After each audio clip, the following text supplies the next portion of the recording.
Hello, okay. Audio check. Maybe we can probably turn that down a little bit. So, welcome everybody. Thank you for coming. It's starting to be summer, starting to get nice weather and a little sparse out there. But today, we're going to discuss the first freedoms, our freedom of assembly, press, redress, and speech. And actually there's 5. There's religion, but we just spent 3 classes on the freedom of religion, right?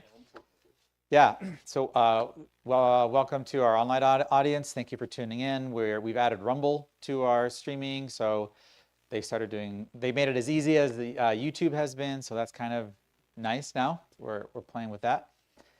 And so hopefully we'll see that grow. So we do this every month for those of you tuning in, and we are going through the Constitution line by line. And we started with the beginning of Article 1. Actually, we started with the Declaration of Independence. And we're going through every single section, line by line, word for word, generally speaking, because we need to understand what those words mean. If you are involved in politics and you're fighting for whatever cause you're fighting for, but you don't understand the Constitution, as much as we think the Constitution is dead and politicians will act like it's dead, it still governs how things work. And so it's important for us to understand this tool because those who don't like our freedoms understand this tool and they know how to work around it. So therefore, we do this class every month. We are in South Jordan, Utah. We invite you to come down here in person and meet with us. And then, we take this information and we learn how to actually do something with it for those that are interested. Our first freedoms, so there's a section in this book that I wrote. This is the American Committees Association Local Committee General Guidebook, which is all about teaching you to build a localized institution that where you can help preserve constitutional knowledge and keep your local representatives accountable through a formal structure. Okay, and this is important because the Founding Fathers set up these very kinds of organizations. They are called committees. And in here, there's a section that says your right to form one of these committees. And so the legal basis of a committee is on page 5 of this book. And it talks about 4 inherent rights. Your right to assemble is number 1.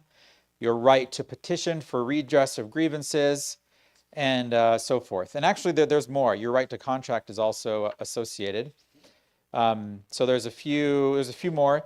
And there's a Supreme Court case that talks about even the courts have ruled on the right to form community committees in principle.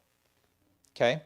So why is it important? Our right to assemble and gather is important if we're going to preserve our freedoms, because there is natural power inherent in us as children of God, as individual bodies. And then as we gather, we amplify that power. And then what we do with that time when we're together and we're gathering, we have to apply the knowledge we learn at these classes. So this is a very important class, just like all of them, these foundational freedoms. And right now a lot of people feel like freedom is winning because the media has the conservative rhetoric that freedom is winning. And even if freedom was winning, which we can debate why it's not, but that's okay. Even if it was, that tyranny is always around the corner. Tyranny never disappears. It just hides or takes a back seat. So this is the time to build your knowledge, because by the time you do need it again, if another 2020 hits and you don't know what to do, if you haven't prepared your house in advance, then you won't be able to use the safety of your house. So please check out our website, defendingutah.org/membership, and contact us directly if you're interested in learning how to learn this information in your local area. And I'm going to, we're grateful to Heavenly Father for bringing Scott Bradley safely through 4 hours of traffic, and for the donation of Food Storage Depot that allows us to use this building, and their support of our freedoms. And we'll ask Scott, you can go ahead and come up, and we'll turn the time over to you to then educate us. Thank you. Thank you. Okay. Right.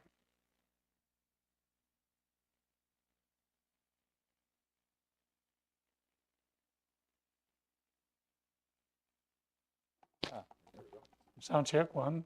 Okay. All right. Yes. It does feel like summer right now. There's many a wintry night we have met here, and the snowstorms and the darkness, and it looks like midday, and it feels like summer already, which is really amazing. April. April 19th is sneaking up on us, I think. That's a pretty amazing day, 1775. Shot heard around the world, all that kind of stuff. We are the inheritors of that. But as Enoch pointed out, even if you feel like freedom, liberty, proper government, all that kind of stuff is winning at this point, eternal vigilance is the price of liberty. It truly is. And we cannot, in the slightest way, back off of that. I mean, every single day I see examples of why we've got to be vigilant. So this is one of those things. And this particular amendment is essential. As was pointed out, we spent some time looking at the right to worship, our religion, and everything else like that.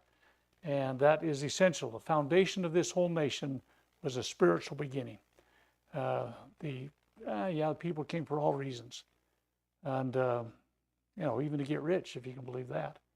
But the foundational movement was based upon a desire to worship God and to be able to recognize Him and live by His direction and counsel.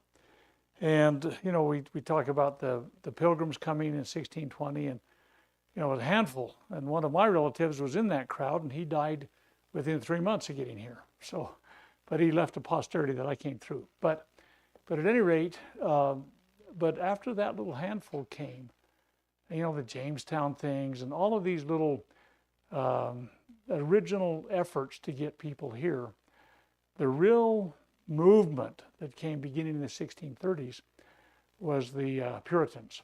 And they basically set the foundation for the entire nation. So yeah, it was a religious beginning. It was a spiritual birth before it was a physical birth, if you will. But everything they did was based upon that. And the foundational issues. In fact, I brought a volume 1, and I wasn't going to bring this up at this particular point, but it seems like it's a good idea to remind myself I've got it here. This is volume 1 of Blackstone's Commentaries on the Laws of England, published 1765 in England. He published 4 volumes, 1765 to 1769. It is an absolutely foundational document for what liberty is, because those that had come here and established their colonies on the eastern shore of North America were British. They were free men, though. They considered themselves free men. And these things, if you stop and read Blackstone, which I really recommend you do, and those of you that are here, hopefully you'll come up after, and you can read the Old English that's in these. The S's looks like F's, stuff like that. I mean, you think, what the heck? Why is an F there at the front of suppose or successor or whatever? Like just picking a couple of words off of that page. But once you get the hang of it, it reads just as quickly as you'd read your regular library book. But the fact of the matter is, these foundational understandings of free men were passed on to the individuals that established this government in this continent.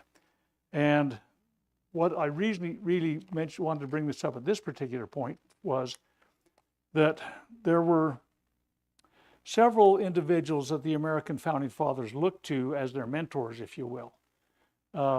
There was guys like John Locke, and he set these foundational things about constitutional protocol and everything. We won't take a whole bunch of time on that right now, but there was a guy named Montesquieu, a little French guy, and he was very much involved in the separation of powers and checks and balances and all that kind of stuff. And this guy, William Blackstone. So you say, oh, okay, those three guys. Oh, there was another thing, and it was the Holy Scriptures. And the main reasons the founding, at least it would appear that way, based upon how they handled the writings, let's say of Blackstone, they used his writings most when he was quoting Scripture. So if you say Locke and Montesquieu and Blackstone, oh, the Scriptures, but these guys use the Scriptures heavily too. So, and hopefully I'll remember to bring this up again when we get to that particular point in the presentation. But that was all foundational, and the Americans understood their rights and privileges as free men in, they're underneath the monarchy. And it wasn't totally free, and that's what brought them ultimately to establishing this independent land as a sovereign nation. So we have talked about the freedom of religion at length over the last few get-togethers, and that was introductory only as far as I'm concerned. But I'm sure you'll find it interesting to study on your own. But as we continue in the First Amendment, we have the freedom of speech, freedom of the press, the right to peaceably assemble, and the right to petition for redress. Okay, and we're going to cover each one of those as we go through this, and if I hurry. Okay, so there we have the First Amendment. We mentioned religion. Then Congress shall make no law abridging the freedom of speech or of the press or of the right of people peaceably to assemble or to petition the government for redress of grievances. We're going to find that the idea of freedom of the press and freedom of speech has been sorely taxed in recent decades. And you can go back to see some of the things, even in some of the acts of World War I, where some real constraints were put in these things, and a lot of them continue to exist today. But let's go back first and look at the preamble of the of the Declaration, the Bill of Rights.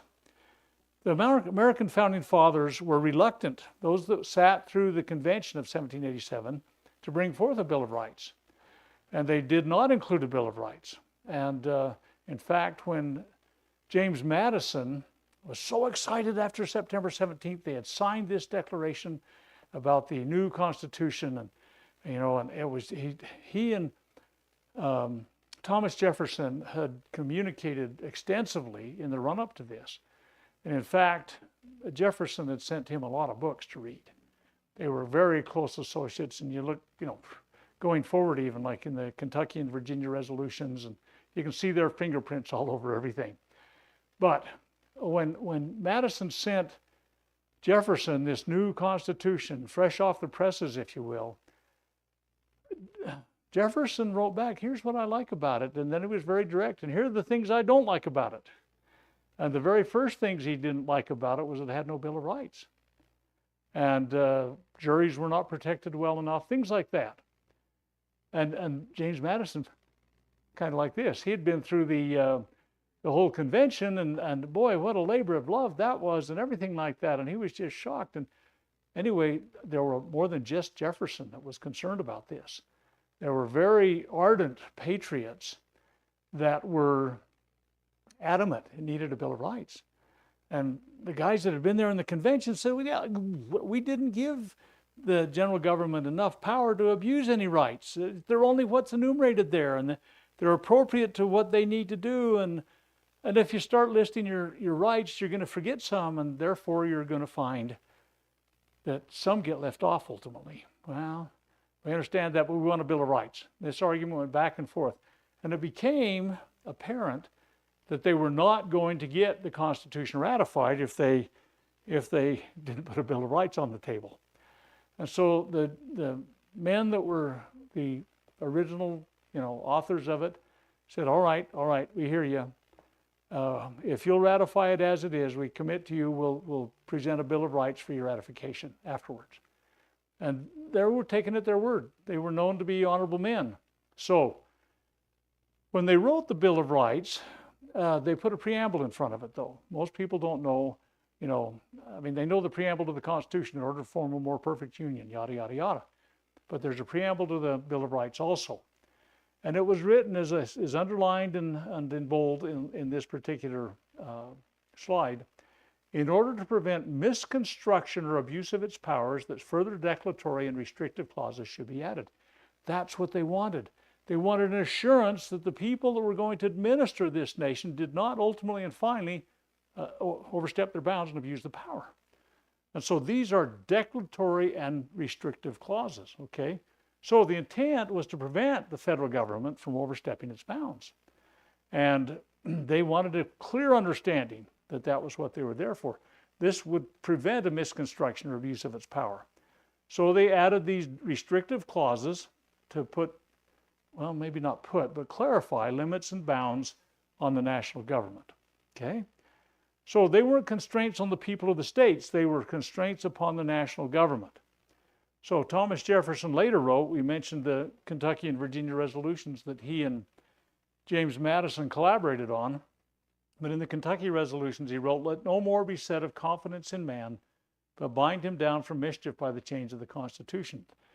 Words have meanings, those meanings may be known. And what we're going to do as we go through this presentation, on occasion, not a lot, we're not going to become very plodding through this, but on occasion, I interject into a statement by the founders, in brackets, a definition of terms, because people seem to think that they can change the definitions of words and you know, oh, a democracy and a republic, come see, come saw, they're the same thing, you know, kind of thing. They're not.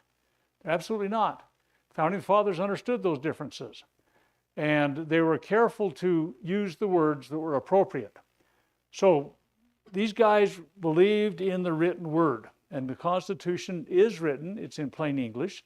Each of the words has a meaning. Each of the words may be understood only in the meaning it was in the day it was written. You can't redefine it 200 years later and say, oh, no, by now it means blah, blah, blah. Nope, it means what it meant in the day it was written. We've got to come to understand that clearly. And if you allow yourself to be scooched along, they can redefine terms until we don't even have a constitution. And it's really a sad situation. So the rights enumerated in the Bill of Rights were not created in the Bill of Rights or by the Bill of Rights or for the Bill of Rights. And in fact, one time when, it's a long story, but I won't bore you with it completely, but I was in a big debate with 11 candidates for the United States Senate. And each candidate got one question that they were the principal answerer on. Then, so they had 2 minutes to answer. Then every one of the other candidates got 1 minute, and then the one that got the principal question got to sum up in 1 minute. And everybody got their question, and then they moved to the next. As luck would have it, I was the last one to get the principal question. Everybody else of the 11 candidates have been asked their question. They got their 2 minutes, everybody got one, and then they got 1 minute sum up. It was a long debate. And so we got to me, and I'm sitting there thinking, I'm the only guy left. And I'm kind of, come on, you guys, hurry up. I want to hear what you got for a question. Hope I can answer it. And the question was, did the Bill of Rights create the right to keep and bear arms for individuals? Okay, so get that. It's, you know, some people think it's a collective right. The right of the state to keep and bear arms shall not be infringed. Okay, all those kind of arguments we're not going to discuss. We'll discuss the Second Amendment next time we get together. But the point of the matter was they wanted to know if the Bill of Rights, the Second Amendment, created an individual right to keep and bear arms. And I took this deep breath like this. There was a big pregnant pause there, you know. No. Oh, man. There were 300-400 people in the audience, and you could see them lighting the pitchforks and torches and coming out you with ready to hang me. And I said, wait, you haven't heard my answer yet. I says, it did not create an individual right. That came from God. It predates, as we can say here, mortal laws, kings, princes, potentates, parliaments, constitutions, and congresses. This is a God-given right. And by then the citizenry kind of settled down in their chairs again and put their torches out and put their pitchforks aside. But it was really interesting that most people were assuming that I was going to say, because of my previous answers, that yeah, that Second Amendment created that individual right. And it didn't. It was just canonizing it, if you will, a gift from God. So these rights enumerated, and this can apply going forward to all of the other Bill of Rights amendments that we're going to be discussing over time, that it's just part of a vast conglomerate of unalienable rights. And God endowed mankind with this. And that's just a fact of life, okay? But here was the big worry the American founding fathers had that didn't want a Bill of Rights, was that, yeah, you can't possibly enumerate all your rights. If you tried and you left something off, they say, oh, no, that wasn't included in the list. I'm sorry. So they wrote the Ninth Amendment as a catch-all, okay? So it says the enumeration in the Constitution. So in other words, the listing in the Constitution of certain rights shall not be construed to deny or disparage others retained by the people. Okay, so you still got all your rights, even if we didn't list them, okay? They wanted to make sure there was clear understanding that none of these could ever be accused as, oh, yeah, you got the right to keep and bear arms, but by golly, you don't have the right to decide what color shoelaces to wear or whatever. You know, I mean, it's pick as inane and as stupid of anything that you want. You still have that right in spite of the fact that it wasn't mentioned. So, and then remember too, the government only has the powers enumerated within the Constitution. If they delegated it in the Constitution, they have that power, okay? So enumerated means it's listed. So to cover that one, they put the 10th Amendment in. So fully 20% of the Bill of Rights were to protect unmentioned rights of ours and to remind that even if they wanted other powers, they don't have them, okay?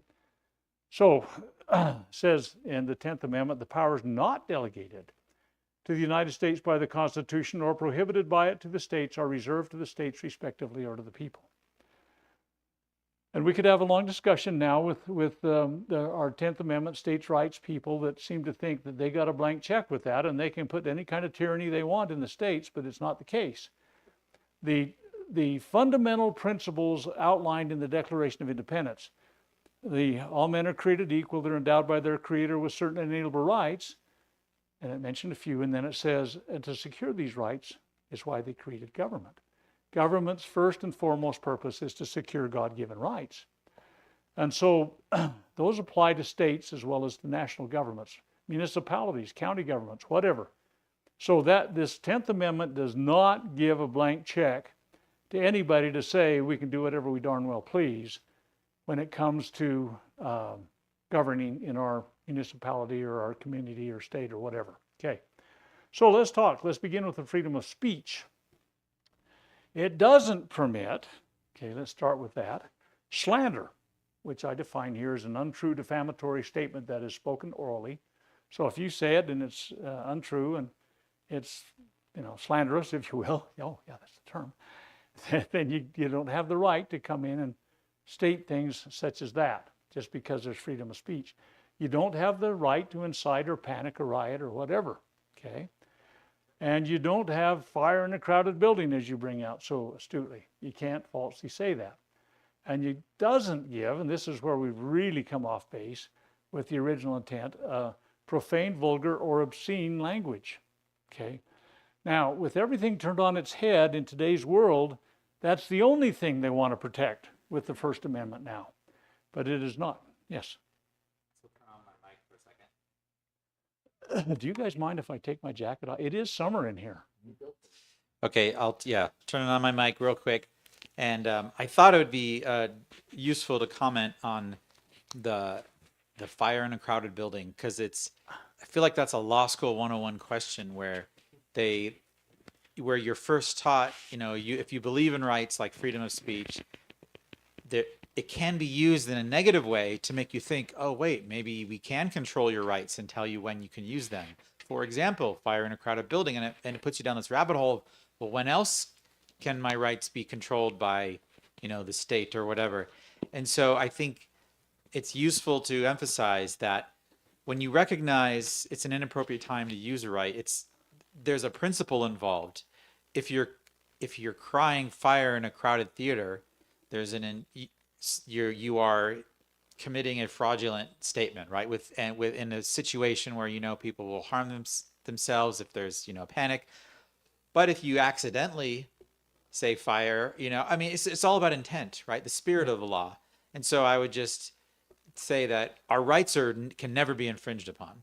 including the right to freedom of speech. But if you can articulate some violation of a different principle, like fraud, then that's where you can identify, oh yeah, you shouldn't have screamed fire and harmed people when there was none. So it's a cautionary note to say, oh, don't roll over and play dead just because they come up with just this once, and if that means once, we can do these, Right. and so on and so forth. So think about these things, and in a minute or two, well, no, it's going to be a few minutes, we're going to talk about this obscenity and scurrilous activity in public and how law can stop those things. They were more interested in a broad application of these things. But if fraud, for example, is what happens, you can be contained and controlled in that. But a fraudulent statement like, oh, there's fire in the room. No, that's a false statement. So that could be held back. Okay, anyway, without getting down that rabbit hole too far, but actually be smart enough to not get trapped by some of those things. But profane, vulgar, and obscene language is not something that it was designed to protect. Founding fathers did not want to say, oh, nude dancing's okay, but you can't do this other stuff, okay? So we'll get to that in a minute.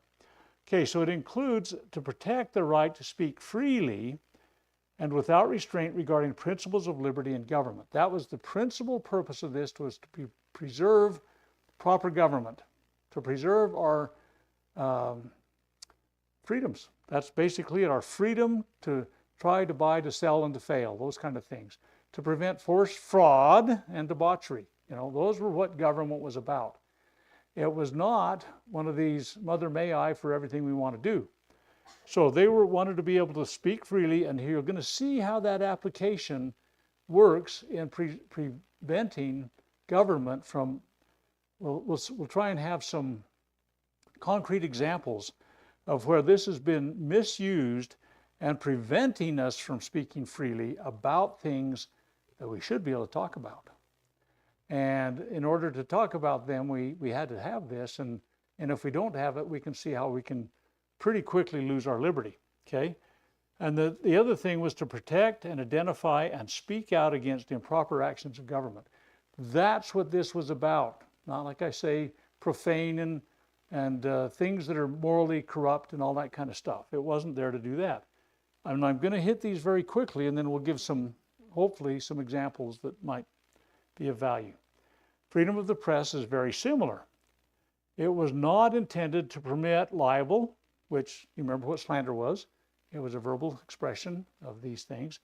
But libel is an untrue defamatory statement that is made in writing, okay? Profane, vulgar, or obscene language, and to distribute pornographic material. That was not what the intent was, okay? And today, these things are almost universally acceptable. The profane, vulgar, obscene, and pornographic material is far greater protected in today's society than this idea that we can point out flaws of our elected officials. So it's flipped on its head from what it was meant to be. Okay, it was a protection of the right to publish freely, without restraint, principles of liberty and government, okay? They can't say to you, oh, you know, your governor's a little bit upset about what you just said, about him trying to, you know, make transgender things a little more easily done in this state. No, the governor can pound sand. This is not something that, this principle of liberty and proper government, this moral basis of a free society, if the governor's on the wrong side of it and you bring it out, there should be no restraint whatsoever. And they wanted to be able to identify and publish against actions of government that were destructive of our liberty, that violated these baseline principles.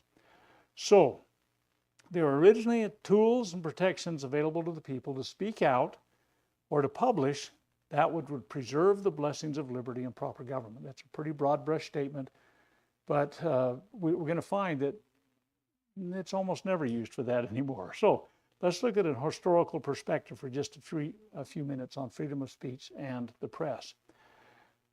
Early Christian churches, and let's just take the Catholic Church because it was the principal beginning of, the common people, they couldn't even obtain the written scripture. And they were prevented from even beginning and being able to read. This was a constraint that was there to keep the people in control. And some of the early efforts to translate the Bible into the language of the common people and teach the people even how to read, I mean, people ended up, being committed to the death sentence over the whole thing. They were very adamant. And the fact is that from my perspective, there's a number of things that are important if you're going to be free. One of them is that you've got to have life itself. Second thing would be a measure of health, so you can see the value of taking care of yourself and keeping your life. But you've also got to have a understanding of truth. And if you have a false understanding of truth, you can be misled tremendously. So there was a complete vacuum that the people could come to these points of their own, barring any personal, experiences with God that led them in another path.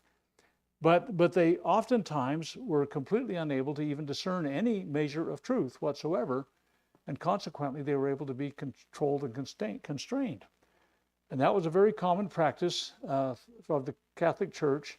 And then these guys came along as reformers. I'm not going to go into that. We've got another presentation we could talk about some of the magnificent reformers that came along that wanted to open these up for people's understanding.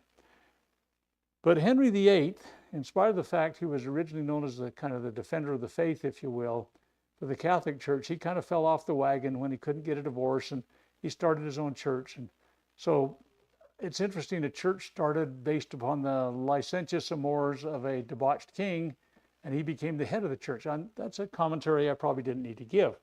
But anyway, Henry VIII completely controlled the press. And he wouldn't allow printing. He said, you can't print this or that or the other. This continued for decades, even after Henry VIII was done. But out of these kinds of things came the religious reforms and the people understanding, and it just kind of expanded the basis of the importance of speech and press. And so this guy Blackstone came along finally. This is just volume 1 of his commentary, his 4-volume commentary. Absolutely every American founding father devoured these materials. This was what they cut their teeth on. And along with Montesquieu and Locke, I mean, I mentioned them already, but I didn't bring any of their works. But the fact of the matter is, the founding fathers built upon the shoulders of these men that had a very sound philosophy about how this was to be. But in this volume, volume 1, again, this were published in England, 1765 to 1769. Here's what Blackstone said about some of these freedoms. Every free man, and every one of the king's subjects considered himself a free man, has an undoubted right to lay what sentiments he pleases before the public. But if he publishes what is improper, like slanderous or libelous, mischievous or illegal, he must take the consequences of his temerity. So write whatever you darn well please, but somebody can take you to court over it if you want. But the fact of the matter is, you have that right. Go ahead and publish it. So in matters of moral turpitude or debauchery, they were not condoned. And here's what Blackstone said on debauchery. No matter how, again, volume 1, no matter how abandoned may be a man's principles. So, in the privacy of your home, you're debauched and everything like that, or how vicious his practice, provided he keeps his wickedness to himself and does not violate public decency, he's out of the reach of human laws. But if he makes his vices public, then they become, by his bad example, of pernicious effect to society, and it is the business of human laws to correct them. So he's saying if these things become publicly known, yeah, the law can intervene. And so I don't know, you can, in your own mind, kind of equate this to what happens with the pornographic materials that are being distributed so freely and everything. He would have had concerns about this because you're displaying your abandonment of principles and your practice and not keeping it to yourself you're violating public decency. So anyway, he was concerned that if you did not have a moral society, and by the way, my book, which I also have a copy of up here, I talk about the moral basis of a free society, and the importance the Founding Fathers placed upon morality. It's a whole chapter on that. It goes into much more detail than this. So Blackstone and the American founders recognized the responsibility to preserve virtue and purity, morality. So when there's a moral indiscretion becomes known publicly, it's the right of society to correct that activity. That was their position. So the freedom of speech and press have been completely perverted in the way the courts and the legislative actions and so on, the practice of this, stuff that denigrates, debauches, destroys, which is virtuous, lovely, of good report, or praiseworthy, is almost with abandon foisted upon society. And I think our society is starting to feel the effects of that and how we're crumbling. Our foundation is falling apart, and ultimately and finally, I think if we come too far, we're going to see that we get an opportunity to correct ourselves or be swept from the land, is basically how it'll turn out. So these misinterpretations allow the debauchery. The true purpose of freedom of press and the speech was to facilitate liberty and proper government. That was their focus. These other things have just been kind of foisted on us and enacted on us. Now, there's other examples of things that are not just debauchery and licentiousness and immorality. I'm going to talk a little bit about some of the election things that constrain the people's opportunity to be able to openly, if you will, foster principles that need to be fostered in order to be free. So they have some federal election campaign acts. There's a 2002 Bipartisan Campaign Reform Act that's known as the McCain-Feingold Act. These people are now dead, but their perverse doctrines live on in law. So these campaign reform, in my opinion, these campaign acts are basically incumbent protection acts. It protects those that are in office and reduces the chance that they can be exposed in their actions to doing things that have facilitated the hurt of our liberty. So these campaign actions, the Federal Election Commission is another one. Okay, so these action commissions, they regulate political campaign spending and fundraising. They require disclosure of contributions for federal campaigns. They require reporting of names, addresses, and occupations of donors more than $200. So if I was running for office and you came up and gave me $201, I got to have your name, address, phone number, or occupation and report it to the Federal Election Committee. It's like, oh, these are the guys that wanted Bradley to be a senator, you know. Oh, we have ways of dealing with people like that. Can you see how chilling that can be in some people's minds? I can't tell you how many times people would come to me and say, I'd love to donate to your campaign, but you know what? I just don't want to be on their list. Something to that effect. It really does constrain the efforts to have principles promoted. Now, of course, if you're in the mainstream lame brain of things, well, everybody wants that. And so if your name's on the list, it doesn't matter. It's like, oh, we'll come to him next time for a campaign donation. Okay. That's right. You're not a dissident. That was a good comment. Okay. So it limits the amounts individuals and couples can donate and the times that donations can be made. So you have sequences you can go through. You can only donate this much in this period, this much in this period, this much in this period. And those would only be if you had an initial campaign to get on the ballot, then a primary, and then a general election. So those three windows were the only times that you could actually donate. But here's another one. There are times that some subjects were off limits in terms of how late in the campaign you could bring it up. Oh, this guy was for killing babies before they got born. It's the last 2 weeks of the campaign. You can't mention that. I mean, I'm just making an example of something that everybody say, wait. If we didn't know this guy was in favor of killing babies, well, yeah, but you cannot bring this up after certain windows have passed, okay? So you can't expose information unfavorable to the candidate after certain places have passed, okay? So all of these things were, like I say, they were an incumbent protection thing to help incumbents to be able to maintain their office. And that's why you get people that have been in office over 40 years, okay? So there are restraints on your freedom to speak or publish regarding matters of government, politics, proper government, and liberty.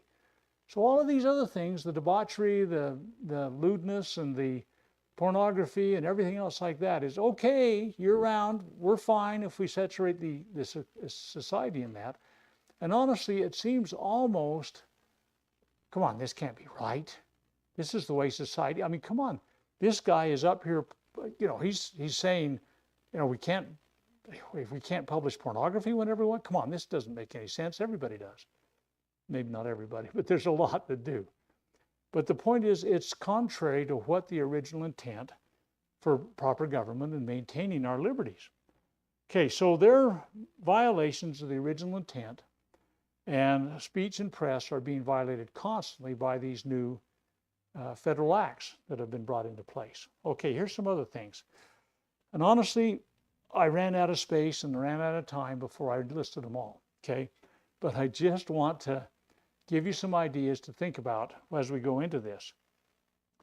During the COVID con era, and that's what I talk about it often, and that was 5 years ago, there was apparent, people would say alleged, government-directed instruction in regards to these things. Absolutely, we know that now. There are those that run social media, there have been court cases that have been brought out and everything like that, that unequivocally, they were constrained in what they could say and publish, and those that, a lot of them didn't even need to be constrained. They were so fawning at the, the duplicity of everything. They wanted to thrash the establishment view in front of everybody. They wanted to make certain everybody understood what the truth was. Enoch was there very early in this thing when we did, remember the interview we did at the Utah State Capitol? It was a 28-minute on-camera interview with a, live on camera. I talked for 28 minutes. Say again? KSL, absolutely. KSL TV. And they had a 6-minute segment they were going to do. This was March, the first week in March of 2020. Now, most people had never even heard about what was going on. Utah had declared an emergency, and the first person to supposedly die of it was a friend of mine, and he died at the end of the month. But Utah had declared an emergency before the general government did, before the feds did. So it was like, we get billions of dollars if we declare this. Oh, and they did declare an emergency. That means the money rolls in, okay? So anyway, KSL did this interview, and I was on camera 28 minutes. They had a 6-minute segment they were going to do on it on the evening news. They used 9 seconds of my 28 minutes. And it was like, I mean, come on, I could have, and it was completely to destroy the concept of, they wanted, right from the very beginning, they wanted mandates, they wanted compulsory vaccination. The very first week of March in 2020, they knew that's where they were going. Okay. So anyway, I gave maybe a little more commentary there than I could have or should have, but apparently it's more than alleged, as some people would have us say. Oh yeah, this is the alleged murderer. But he really was the murderer. Okay. So there's a lot of court cases that have been pursued about this controlling of the freedom of speech in the press, and it was government a directed issue. Okay. Government took the reins and said, you can't let this message out.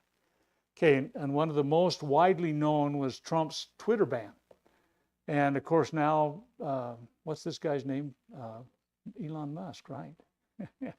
And he said, okay, no, X, that he renamed it, is going to do it differently, but I'm not so sure that ultimately and finally we won't have problems with that. But Trump was banned. I mean, here's a high-profile guy in 2020 that gets banned, okay? So there were censorship and deplatforming of social media, YouTube videos. I mean, I myself, I lost 1,500 videos that were on YouTube they just expunged me. Strike 1, 2, 3 in 3 minutes. I mean, and yeah, some people take a day or two to get that. No, I was off the board immediately. They took everything down. And Facebook, I was doing a simulcast broadcast on a webinar in Facebook, and they erased my ability to do a simulcast on Facebook. I had far more followers on my live broadcasts than on our webinar broadcasts. But I'm just using personal experiences. They did not like the message that was contradictory to the establishment message that they had to get down the people's throats. Okay, so anything that contradicted the official danger and all sorts of other treatment things, like, for example, I ran out of space quickly. I had to make the writing very small. I hope you can read it. The vaccine is safe and effective. This was an official narrative. Alternative effective treatments and prevention methods are not. No, there aren't any out there, you guys. Don't even look. Nothing to see here. Keep moving, folks. Okay, yeah, move on. Yeah, the Star Wars signal. Yeah, you didn't get to have any of those things. The VAERS system that reported adverse reactions, completely downplayed. Oh, no, that's not accurate. It's not fundamental. Here's the deal. It's a government reporting system. If it's bad, fix it. It's your reporting system. Don't tell us we can't use it because you're the ones that created it. Don't let me get started on these things. But the fact of the matter is, most people say that it was reporting only 1% of the adverse reactions. The very best they had was 10%. If you do the interpolations, you're going to find that there were huge numbers of death and debilitating things, all sorts of adverse things. The government wanted to detract from that by saying, don't look at VAERS. There's nothing here to see, okay? Hospitals are maxed out with cases. I personally made it a habit to drive around to hospitals. And generally speaking, there were more police cars around the entrance at the emergency room than there were cars in the entire parking lot. I would go through and count the number of police cars, and I would count the number of vehicles in the rest of the parking lot around large hospitals. And the police cars generally outnumbered the others. They weren't maxed out. They were nowhere close, okay? The idea that, this vaccine prevents infection and spread, absolutely, totally false. There has not been a scientific indication that that were the case, okay? But you couldn't say that. These PCR tests, they're a valid diagnostic tool. Absolutely. The inventor of it said it is not for diagnostics. And if you run it enough iterations, like 40 or 50, you're absolutely going to find something. You don't know what it is, but you're going to say there's something there. And the most you could do is around 25 to 28 iterations, and they oftentimes doubled that to find something. It was not a valid diagnostic tool. What is a PCR test? It's the nose swab, where they come in and they run it through the system and keep running it until they find something. And then when they have, that's it. They don't know for sure what it was because nobody can really identify that. Don't do the nose swab. Okay. Masks and social distancing prevent spread. Even Anthony Fauci said later, really, I don't know where the 6-foot thing came up with. It just kind of appeared. They never did a scientific anything on that.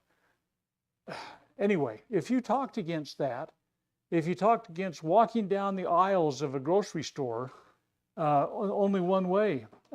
One study that I found later, of course, was that if you somehow left a piece of virus out there that you blew out of your nose or whatever, that sounds a little crude and gross, but that the virus was so fine and so, shall we say, it just didn't go right to the ground. They said it oftentimes could be there in the atmosphere for a week or two. And so if you're walking with your shopping cart dutifully one way down this 6 feet apart, totally unscientific. Then of course you heard about the remdesivir and how it really the nurses that were in the intensive care units called it run, death is near, because within the 9-day thing, almost everybody was dead from using, almost everybody. And there were other official modalities, the ventilation system where they ventilated your lungs. People of my age, virtually 100% from across the nation died when they were under that. It was so close to 100%, it's probably a statistical anomaly that it wasn't 100%. All of these things you couldn't talk against. And this idea of, oh, we got to isolate, and 2 weeks lockdown is going to break the virus. Really? The virus is going to go out the side of the door, knocking on your door, and is going to go, oh man, it's been 7 days. I'm going to take off. We're never going to knock on this door again. Come on. Come on. Okay. And the news media sources broadcast the government and pharma indoctrination material constantly. So here what we're having is a concerted effort to prevent freedom of speech and press, and a concerted effort to fabricate issues that are basically according to indoctrination of government and political purposes and advertising for pharma industry. A lot more than that could be given, but that will get you on the line for seeing what happened during this con that happened on us. Okay, so it was disinformation. There was a collaborative effort with institutions and government. It was unscientific completely. Follow the science. What did Fauci say? I am the science, he said. So you got to believe me, right? But he couldn't even say where the 6 foot spacing and all that kind of stuff ever came from. Well, it just kind of appeared, really. I mean, there was this apparition that came in the room and said it's 6 feet. Okay, right. It was driven by an agenda. It was untruthful. It was not fact-driven. It was propagandized, and it was ad hominem. Now that's an interesting word that you ought to use if you don't. Basically, it's a personal attack on the individual that's giving, they're trying to discount the message of the individual. And let's say that you've presented your material, it's been factual, it's been scientific, it's been well backed up with documentation, and they say, yeah, but you're fat. Or, I don't know, your haircut's not quite right. Or you're ugly. Or I don't like your hat. Whatever. That's a personal attack that has absolutely zero to do with the issue at stake. And I'll just give you a rule of thumb. If your opposition begins to use ad hominem attacks, they're out of gas. There is no further, there's nothing left in their quiver, in their bag, whatever you want to call it. They've dumped everything they got and they're out of gas. And when you get to ad hominem attacks, you can guarantee that they've lost, but they're going to keep saying you're ugly and fat and your hat doesn't look good, and neither does your haircut. So anyway, these were what it boiled down to, and they're fear-based. Fear is a magnificent motivator, and it motivates exactly what they're trying to get from it. So if you think you're going to die or kill grandma or whatever it is, I can't let that happen. So you capitulate into them. So they prevented the spreading of information, and they actually replaced that information with their vacuum. They created a false narrative of things. So that was basically an excellent example of a bad example of what happened with when freedom of speech and the press were destroyed. Okay, so it resulted in increased control, decrease in liberty, and there was financial gain for facilitators. Multi-billion-dollar profits were made by those that were participating in this. Okay, so here's another few examples, and again, these are just a few, and I had to write them small so that they'd fit on this one page, but we could go on and on and on and on and on about different things, and people would say, yeah, but that one doesn't quite apply because, so anyway, I said, okay, fine, let's not go into all of them. But some of you may remember the JFK Assassination Warren Commission report. This was a watershed moment in America, and it affected much of society. I was one of them. And I became, shall we say, kind of fixated. It didn't drive my whole livelihood and my daily activity. But I can't tell you how many of those Italian rifles I obtained and tested. And what I found with those. I can't tell. I've stood in the sniper nest, supposed sniper nest of the book depository. I've looked at the sniper's view down the street. The street that goes away from there now is a one-way street the other way. And I'm getting too far afield with these, I can tell right now. But it's absolutely a fascination to me okay, so they were going this way, and the shots from behind and so on and so forth in very quick sequence at a fast moving car. I went and saw Kennedy the 26th of September. And that was in Salt Lake City, Utah. I stood on the curb where he passed by. He was not creeping along at walking pace with the vehicle. The vehicle was moving briskly, so I had a feel for what kind of dynamics were involved in this. I actually went one Sunday morning, very early in the morning, I went down to the street that this occurred on and drove the other way on the one-way street. Well, it was going this way when Kennedy was that way. It's now one way this way.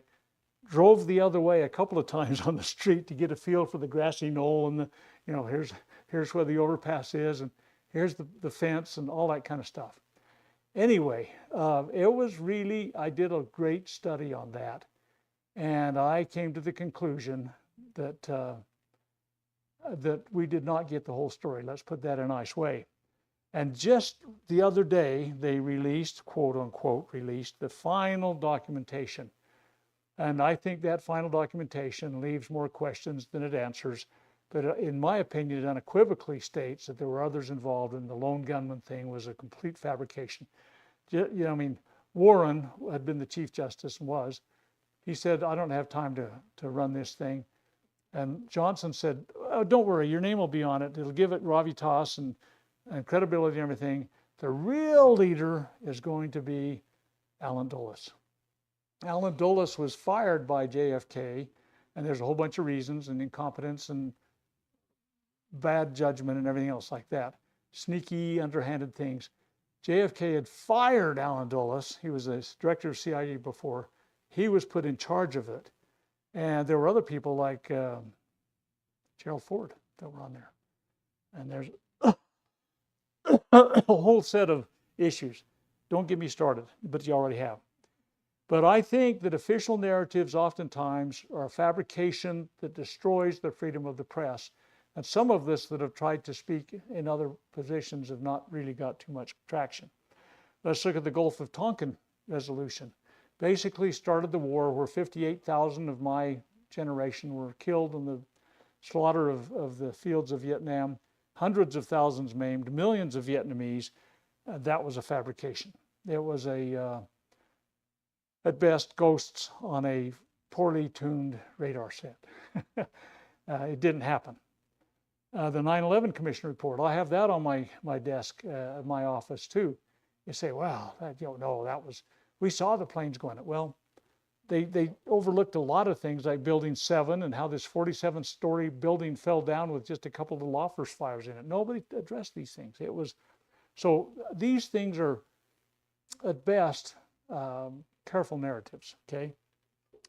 Some of you probably remember the Saddam Hussein weapons of mass destruction stuff. I mean, they had everything from uranium tubes and highly developed nukes that were coming down the pipe to weaponized smallpox and anthrax and all these kind of things, none of which, zero of which was discovered in spite of the big media hype that happened on this thing from basically clever dupes and basically instruments of the government narrative.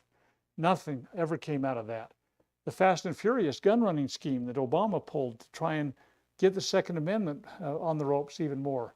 That was actually a government-run operation to do gun running, gun smuggling.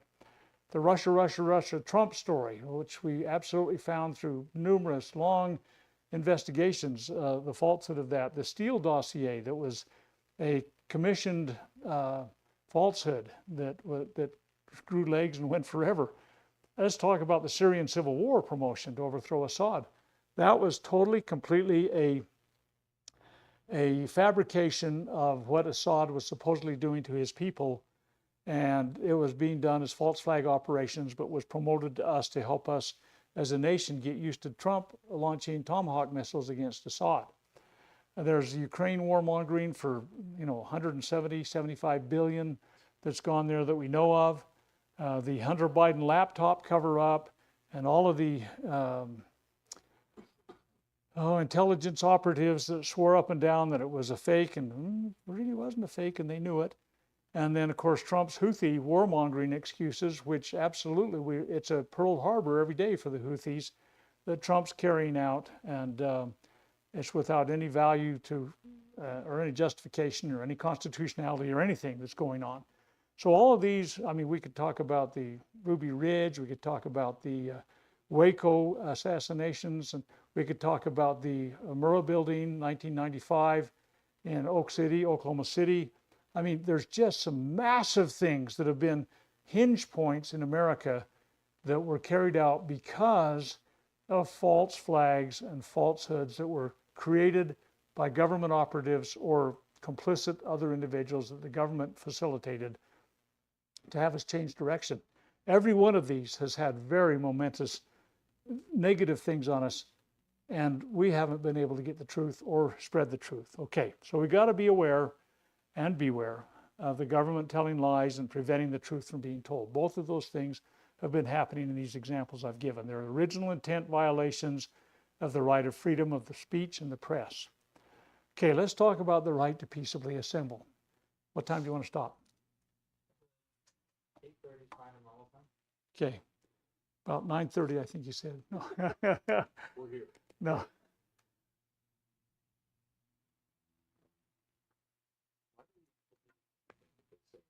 You mean what he just said? No. No. No. No. If they want to foster falsehood, they have a press conference. They put a spin on, and there probably are elements of truth in whatever's being said, but the rest of the story is where we really got to focus, and that's a big problem. So, I mean, what was his name? Pat Shanahan. He wrote "Everything They Ever Told Me Was a Lie," and it's volume 1 is what he put out. I think he was planning on doing a volume 2. I don't know if he ever did.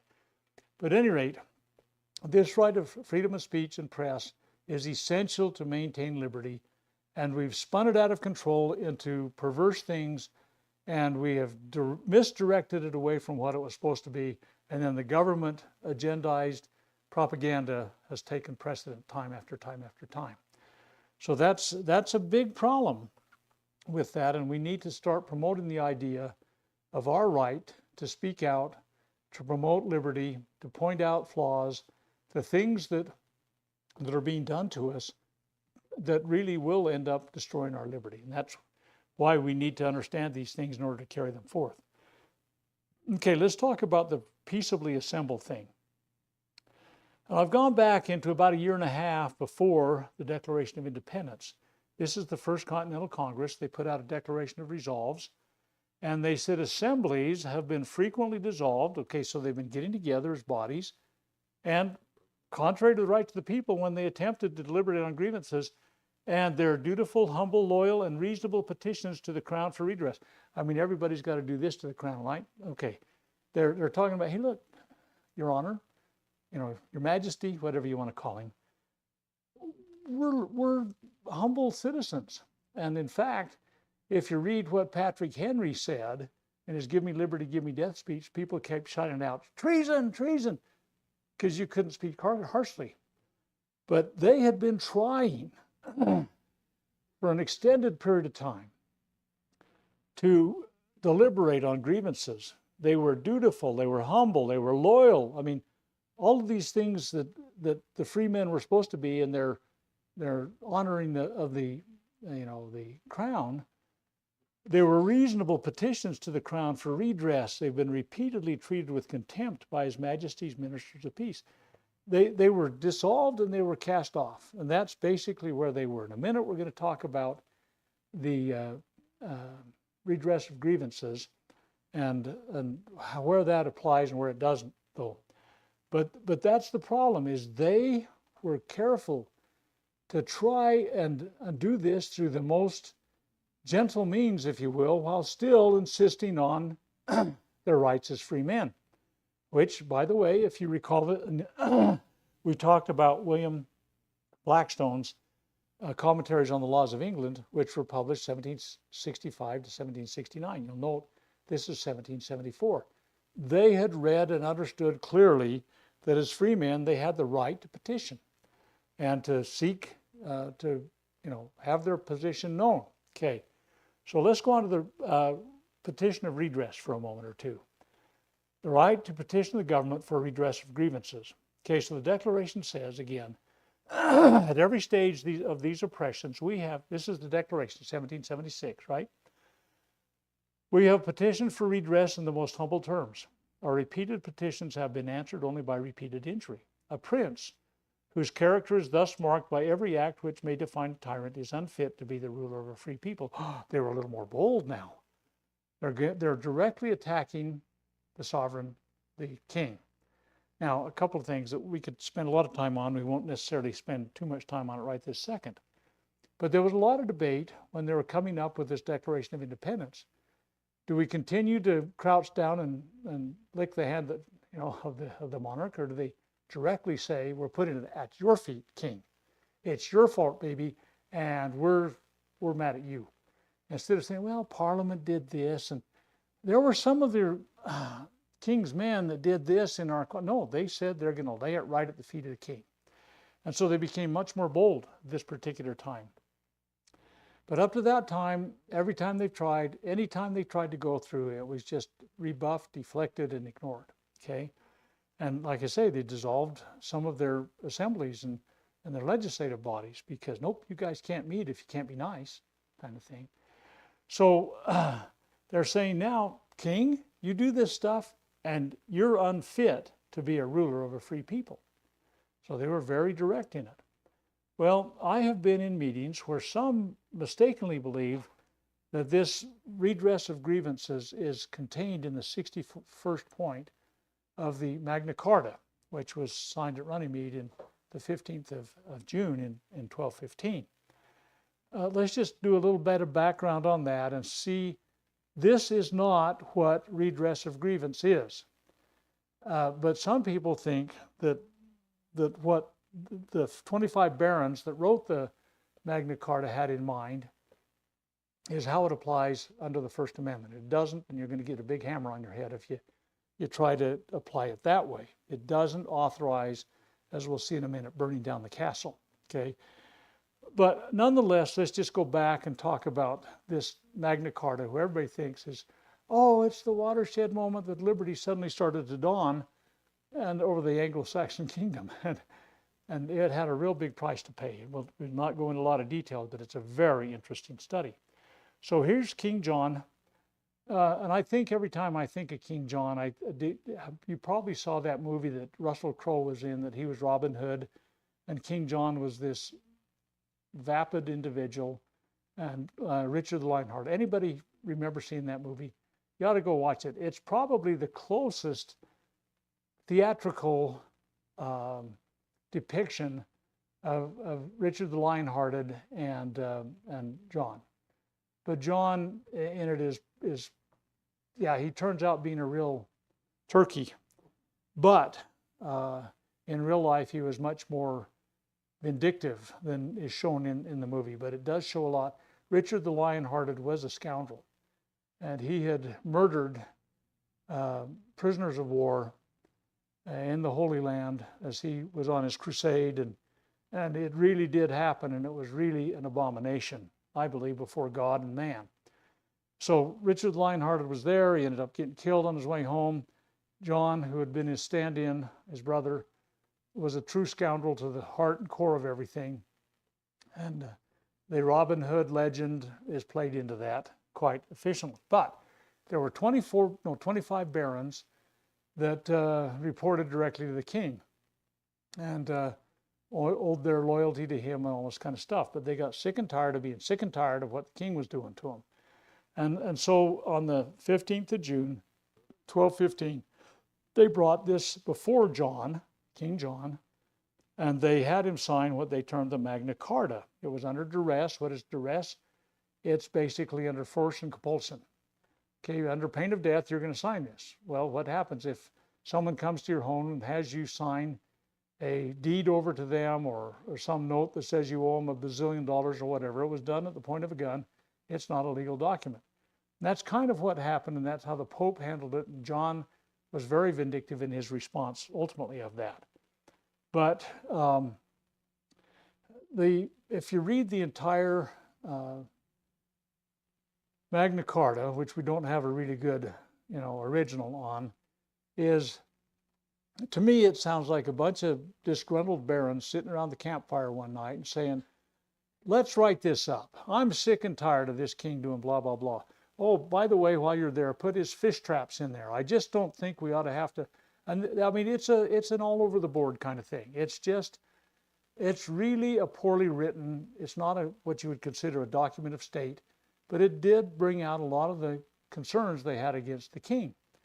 And I think, under the circumstances and what they were in, there were some valid points that needed to be kind of timeless. But some of the things, I mean, women got treated with great disdain, lesser before the law than men were, and things like that. I mean, there was some things that today, in today's presentism, about things you'd say, wait a minute, what are they thinking? But they did. That was the way it was, and I think there was a flawed document in many ways. But he did sign it, and this little artwork here, I think the guy did a pretty good job of capturing him. His fist is clenched, and he's kind of looking away like, these turkeys are getting me. I mean, there's the barons forcing him to sign it. But it was quickly, shall we say, repudiated by the king and the Pope, whom he sent. In fact, the first thing to be repudiated was point 61. We're going to get to that in a moment. But so this went before the king in 1215, and the Pope released John from the charter, and John gave an absolutely bloody reprisal on everything. He initiated siege warfare against barons and their castles and keeps, and there was a huge slaughter, a lot of bloodshed. So it wasn't a steady march from that signature to the United States Constitution. It just didn't happen. There was some real pushback by John. Just understand the Magna Carta did not go too smoothly for the guys that forced him to sign it.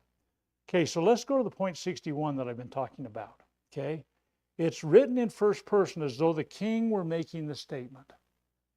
So if he says I, it means the king, even though it was written by the barons, but it was as though it was a kind of a proclamation. I, the king, hereby declare, blah, blah, blah. Okay, so it was as though the king had dictated it, but it was the barons that wrote it, and the king was compelled to sign it. He didn't write any new nuanced language into it. Sign it or else. They put a sword to his throat. Okay, so this is a quotation out of point 61, and I keep parenthetically putting it in brackets to keep reminding us that this first person means the king. Okay, I don't want people to come away from that misunderstanding of this. So, if we, meaning me and my administration, our Chief Justice, our officials, or any of our servants, meaning the king or any of his representatives, anything in brackets is my words to help clarify what it's in. Offend in any respect against any man or transgress any of the articles of the peace or of this security, and the offense is made known to 4 of the said 25 barons. Okay, so 4 barons would have to come and testify that he had violated something of his agreement. Okay, and there were a total of 25 barons. They shall come to us, meaning they were going to come to the king, or in our absence from the kingdom to the Chief Justice to declare it and claim immediate redress. So we got to have results, and it's got to be now. If we, meaning the king again, or in our absence abroad, the Chief Justice make no redress within 40 days, so they give the king 40 days to fix the problem. Okay?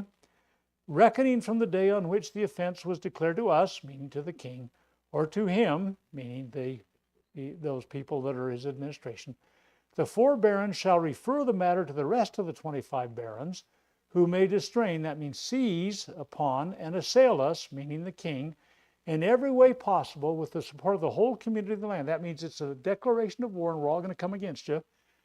Okay, but listen to this. By seizing our, meaning the king's, castles, lands, possessions, or anything else, saving only our, meaning the king, own person, and those of the queen and our children. So you can burn down the castle, you can seize our lands, you can take our wealth and everything. It just can't hurt the king, queen, and the kids, okay? Until they have secured such redress as they have determined upon. So they finally feel that I've got what I want, okay?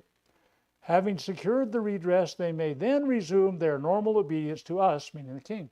So once you got what you wanted, you have to come back and, okay, I'm going to be your king still, right? It doesn't mean that in the Constitution, okay? So here I kind of elucidated in breaking it down into modern thoughts. So if a matter was complained of to the king and he did not correct it, they could burn down the castle, do anything they wanted except harm the king or queen or their children. Okay, so it was exacted at the point of a sword, duress, like if somebody put a gun to your head and said, sign your deed over to me. And the Pope immediately exempted the king from this threat and agreement. Okay, now, you need to understand that John was still ticked off, and that's what happened in the kingdom as he pursued his loyal subjects to the nth degree. And he had some pretty brutal tactics in his siege methodologies to exact his revenge. Read about it. It's an interesting story. So, in the First Amendment, the term the right to petition the government for a redress of grievance does not mean what it said in that 61st point. It means we have a right to be heard, to present our concerns, and not be denied the opportunity to voice them or be punished for the act. Okay, so we can be heard, but it doesn't mean we get to burn down the Capitol. Okay, and I've known people that felt like that's what the right of redress meant. We can do anything we wish, including burning down the castle. And you're going to find that if you propose that kind of thing, there's going to be some federal agents that are going to infiltrate your group and try to dissuade you. And so do not get that impression. I have known people over the years that were absolutely convinced that's the way it was, but not a one of them is happily engaged in that to this point in my understanding. Okay, so let's go back to what they talked about a year and a half before the Declaration of Independence. Okay, so this First Continental Congress, remember they said assemblies have been frequently dissolved contrary to the rights of the people when they attempted to deliberate on grievances, and their dutiful, humble, loyal, and reasonable petitions to the Crown for redress have been repeatedly treated with contempt by His Majesty's Minister of State. It goes on from there. So they were not trying in any way, shape, or form to burn the castle down. They just wanted to be heard and given consideration to. They were not at any point. So in the Declaration, so a year and a half later, first part of July in 1776, they faulted the king directly, him, not just his ministers and not just the Parliament and not just his king's officers that were in, this continent. It was the king himself. And he says he didn't allow the grievances to be heard by his officers or himself. And this is what it said in the Declaration. In every stage of these oppressions, we have petitioned for redress in the most humble terms. Our repeated petitions have been answered only by repeated injury. A prince whose character is thus marked by every act which may define a tyrant is unfit to be a ruler over free people. So they're laying it at the king's feet. Okay, so the American founders did not want that condition to be replayed under the new Constitution. And so they included in this First Amendment the fact that they did have the right to come and be heard and to present their case and not be deflected. And that's a great and wonderful thing. Now, they're retainings. And this is by kind of tacit agreement and assumption that ultimately and finally there is a right of rebellion and secession if they need be. But that point is not now, and it is not recommended because we have other solutions. We'll talk about that just shortly. So they wanted to make sure that they didn't come to the point that it came to arms, as they did in 1776 when they had been deflected every time. So they didn't promote the idea of burning the castle down if their concerns weren't satisfied. And what it said is that whenever any form of government becomes destructive of these ends, it is the right of the people to alter or abolish it, what's that? Oh, that's the Article 5 of the Constitution. You can alter or abolish your government. It's a peaceful way of doing it. You don't have to burn down Washington, D.C. And to institute new government, so they can start a new government if it came to that. They could change their Constitution in Article 5 and do what was needful in order to maintain their blessings of liberty, laying its foundation on such principles and organizing its powers in such form as to them shall seem most likely to affect their safety and happiness. And then he goes on to talk about, and Jefferson was the principal author, he said, prudence indeed will dictate that governments long established should not be changed for light and transient causes. Okay, so some little thing comes along and it's a passing thing. You don't change your government. Okay, you fix it. There's ways to do that. We'll talk about that. And accordingly, all experience has shown that mankind are more disposed to suffer while evils are sufferable than to right themselves by abolishing the forms to which they are accustomed. So they're saying normally don't throw these things off just because. You kind of try and work it through. But when a long train of abuses and usurpations, pursuing invariably the same objective, evinces a design to reduce them under absolute despotism, it is their right, it is their duty to throw off such government and to provide new guards for their future. But they wanted to have these interim steps that should prove successful. And it was the most obtuse kinds of circumstances going on with the Declaration. Such has been the patient sufferance of these colonies, and such is now the necessity which constrains them to alter their former systems of government. So we're going to change our government. They didn't have the options we've got right now. The history of the present King of Great Britain is a history of repeated injuries and usurpations, all having in direct object the establishment of an absolute tyranny over these states. They keep stating that about this tyranny stuff. To prove this, let the facts be submitted to a candid world. So then from that point they went and they listed 27 offenses of the king. The king did this, the king did that, the king did this. And here's what we are mad because of this and everything else. There's 27 things that, in my opinion, and we could talk about this at some length if you wish sometime, they reflect very much what's going on in our modern world under those that are misadministering the limits and bounds of government. So, once they got done with their 27 offenses, they said, in every stage of these oppressions, we have petitioned for redress in the most humble terms. Our repeated petitions have been answered only by repeated injury. A prince whose character is thus marked by every act which may define a tyrant is unfit to be the ruler of a free people. So we've talked about that, but then they're going to start and say, we've done more than that. Nor have we been wanting in attentions of our British brethren. That's spelled the way it was in the Declaration. The modern spelling is a little different. We have warned them from time to time of attempts by their legislature to extend an unwarrantable jurisdiction over us. So it's unjustified things that you're doing to us. We have reminded them of the circumstances of our immigration and settlement here. Okay, we came from England. Oh, we are loyal subjects of the king. And that's how we came here, as loyal subjects of the king.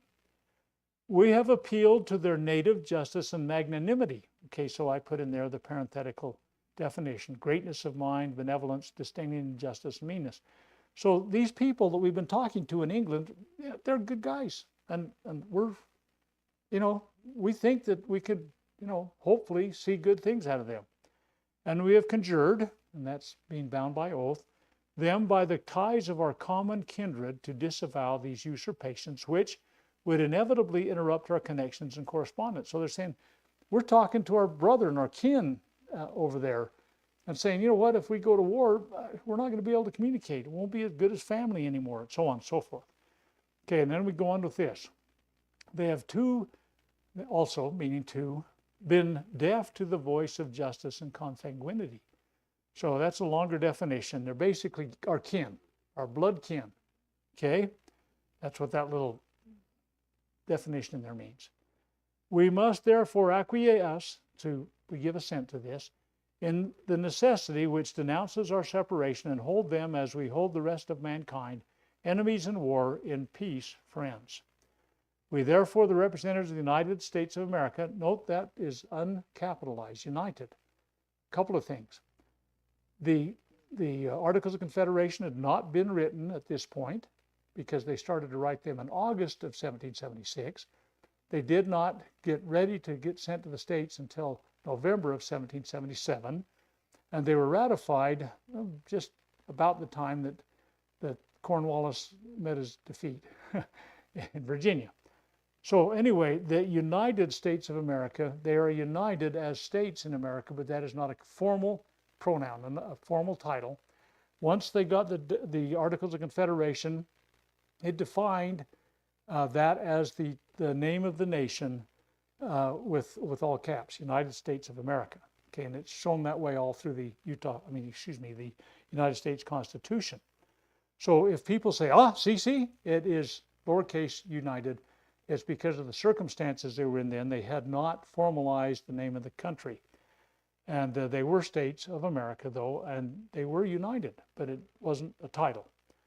Appealing to the supreme judge of the world, by the way, this is one of the 4 times that God is mentioned in the Declaration, for the rectitude of our intentions, due in the name and by the authority of the good people of these colonies, see, they weren't even United States at that time, they were colonies, solemnly publish and declare that these united colonies are and of right ought to be free and independent states. So that's kind of how it came about. They gave a formal declaration, a legalistic perspective on their justification and their intention. And that's how these men were. They didn't do like the Texans did, by the way. And now this you'd think was pretty typical of Texans. At the end of their rebellion in 1836, where they rebelled against Santa Anna and Company, and the Alamo and Fort Sam Houston and all that kind of stuff. Okay. Everybody said, okay, we won, we're going home, and they did. And they didn't formalize their victory. They didn't say, we hereby declare these boundaries to be the boundaries of our state. And that's what ultimately led to the Mexican War. And because when Texas came into the Union, Mexico said, no, you're wrong about these boundaries, and the United States got ticked off about it and started a war that didn't need to happen. That's another discussion. But these men that started this nation were statesmen, and they were diplomats, they were intelligent, and they understood what it took to make a state. And they relied on the Westphalian Treaty of 1648 as the basis of this, of being an independent nation among independent nations that were on an equal footing. That's another discussion. Okay, so after they exhausted all the remedies that were available to them, they were justified in entering into a rebellion, an armed rebellion no less. They had done everything they could, and they wanted everybody in the world to understand, if you read these documents, you'll see that we did everything we could to avoid this, but we had to. Okay, so we have a lot of remedies now before we go to violence. And we're running out of time, really, if I go by what I've been told. Okay, so there's a lot of constitutional means that we can address these things. One is the ballot box. If you stop and think about it, every 2 years we could get rid of 435 members of Congress. We could get rid of a third of our members of the Senate. So every 6 years we can rotate a Senate completely out, and every 4 years we can cleanse the office of the executive.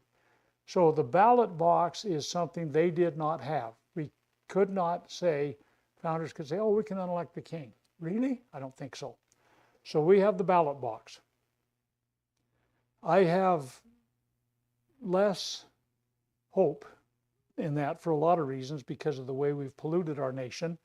And Utah has led the country virtually in the debauchery of elections with the way we have done our using automated equipment to do this, and walked away from the sound doctrine that we used for a couple hundred years to have this happen.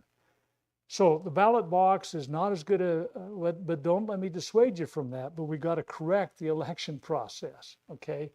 Because honorable elections are, and there was just an announcement made the other day that they've discovered, surprise, surprise, I knew this back in 2002, that somehow they can hack these machines. Can you imagine? Oh, holy cow.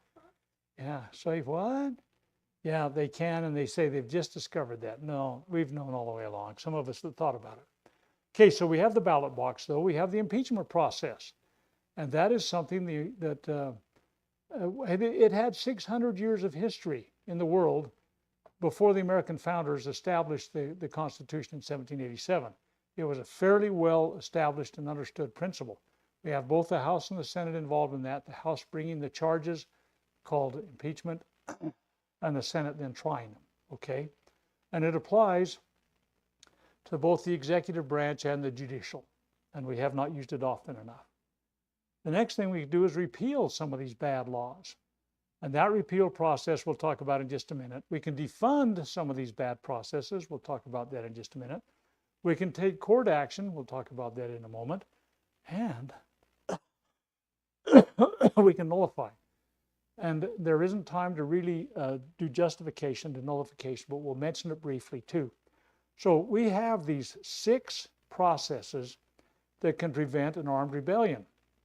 We'd like to avoid that because armed rebellion brings about things that none of us would like to have our families be involved in and see. So let's talk about these constitutional amendments. The ballot box. Every election cycle, we could dramatically reconstitute it. What's that? Oh, yeah, I like that. I ought to probably change that ballot, an informed electorate. That is a big problem because most people have basically denigrated the whole process by not caring enough to even try to understand the issues, okay? But yes, we can do that. And I've dedicated my life as much as I can to help inform people as to how they might make sound decisions based upon principles that were enunciated by the founding era and in the founding era, and I call them American principles, okay? The impeachment process, the House brings impeachment charges, the Senate hears the charges and removes from office or not. All too often, if any impeachment is brought, it's usually not. We've only had one justice of the Supreme Court that was impeached, and it was Samuel Chase back in the Jefferson administration, and he was not removed. Abe Fortas was put in by LBJ. He's an interesting scoundrel that played both ends against the middle on a lot of things. He helped LBJ become a senator back when he involved in scurrilous things like, I don't know, election fraud. Anyway, he had been with LBJ along the whole path, and he was taking funds, retainer funds, as a justice of the Supreme Court. He was playing the money there, and he sat in office with LBJ on many, many different occasions. So anyway, they were bringing charges against him, and it appeared very, very likely that Fortas would be impeached and removed. And rather than have that happen, and then a follow-on impeachment and removal of Douglas, I think a deal was cut, and Fortas says, I'll resign, don't go forward, and leave Douglas in as the justice, and that's what happened.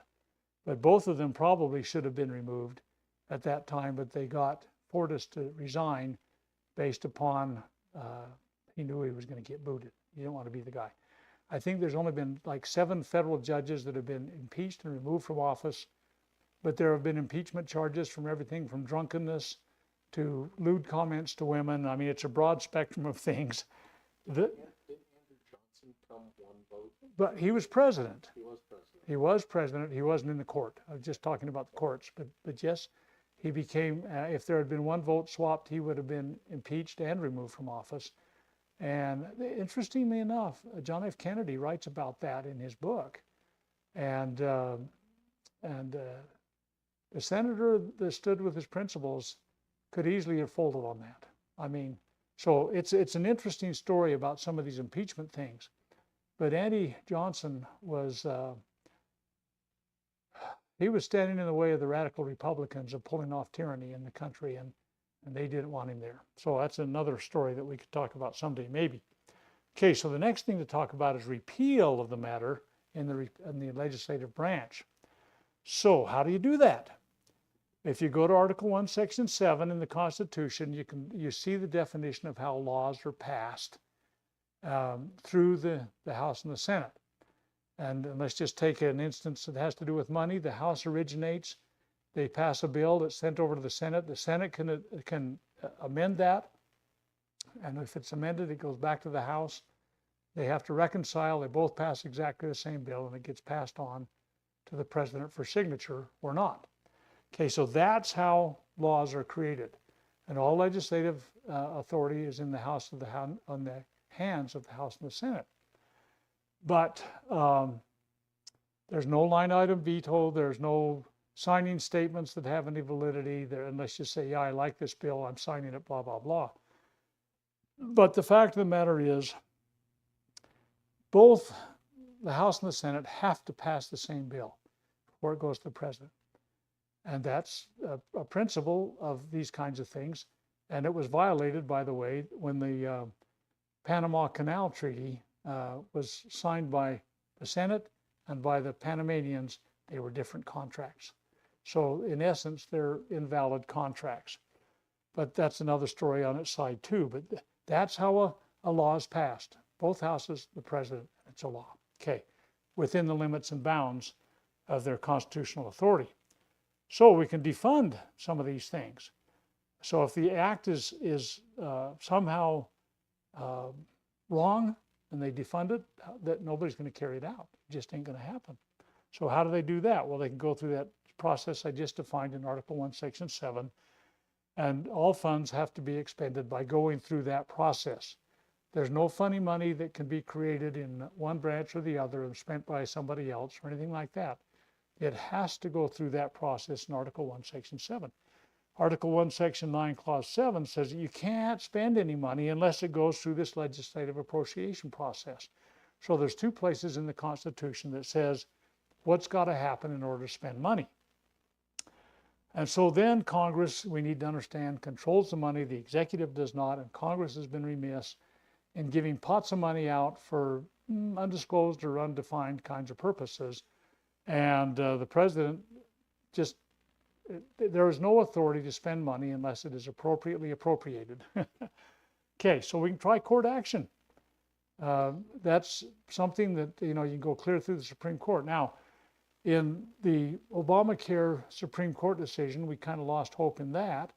We went clear to the Supreme Court. And by the way, the Obamacare thing didn't start the way it should have in the House. And it says specifically it's not a tax.